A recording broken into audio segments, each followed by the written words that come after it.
Stop chasing massive motivation. Stop trying to make huge, exhausting changes. If you're stuck in the endless cycle of setting high goals and facing low results, this video is your breaking point.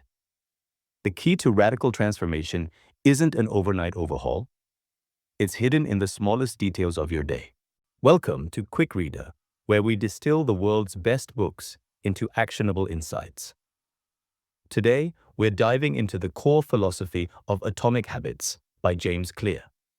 We'll show you why your biggest goals are achieved through your smallest actions, and how to start casting votes for the person you truly want to become.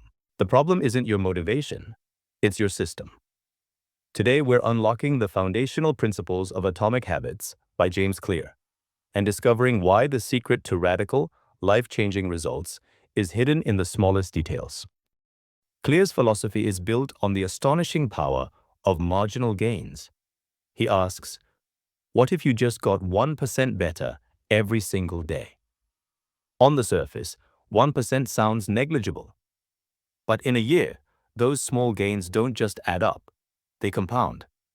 If you improve by 1% each day, you end the year nearly 38 times better than when you started. That's the compounding interest of self-improvement. But notice the scary flip side. If you get 1% worse each day, you practically regress to zero. This is why consistency is so hard. In the beginning, the results are invisible. You work out for a month and don't see muscle definition. You study a new language for 2 months and still struggle with basic conversation. Clear calls this the plateau of latent potential. Most people quit here, convinced their work isn't paying off, but the work is being stored. You must push through the plateau until you cross the critical threshold where exponential growth finally reveals itself. The second major shift in mindset is moving from an obsession with goals to a commitment to systems. A goal is an end state, like write a best-selling novel. A system is the series of steps you take to get there, like write 500 words every morning at 8 a.m. Clear states, and this is a quote you should remember, you do not rise to the level of your goals.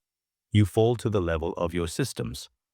If you're a coach and your goal is to win the championship, but your system is poor training habits, you will lose.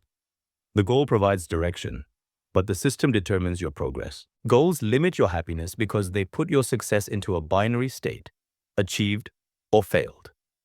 A system, however, allows you to find satisfaction every day you adhere to the process, not just on the final day. Furthermore, once a goal is achieved, say you run a marathon, many people stop the behaviors that got them there. They stop training because the goal is met. A commitment to the system, which is the identity of being a runner, ensures you keep those beneficial habits long after the tape is broken. Another critical flaw of a goal-only mindset is that it encourages the wrong type of thinking. You should be spending 95% of your time designing and executing the system, and only 5% of your time on the goal itself. If you want a better bank balance, stop staring at your monthly statement, the goal, and start looking at your daily expense tracking and investment habits, the system. The outcome is merely a lagging indicator of the process you put in place.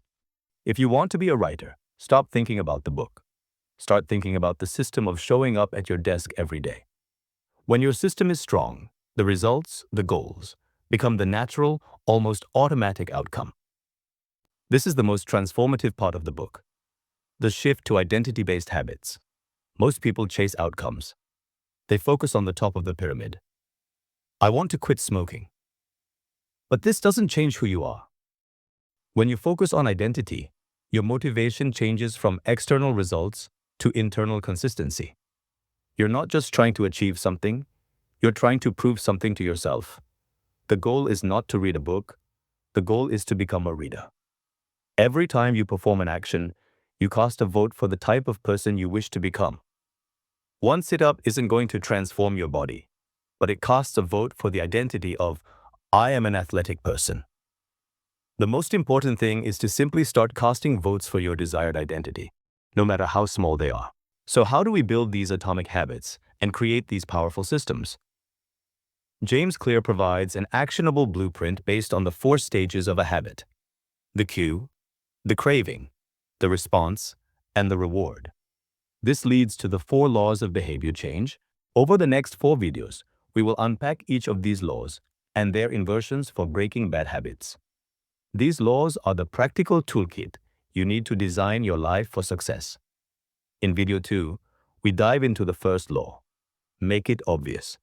We'll learn how your environment is the silent architect of your destiny, and we'll introduce the powerful technique of habit stacking. Thank you for joining us for this foundational video. Remember, time magnifies the margin between success and failure. The goal isn't huge change tomorrow. The goal is consistency today. If this video helped you, please like it, subscribe for the rest of the series, and tell us in the comments. What identity are you starting to cast votes for today? We'll see you in the next video.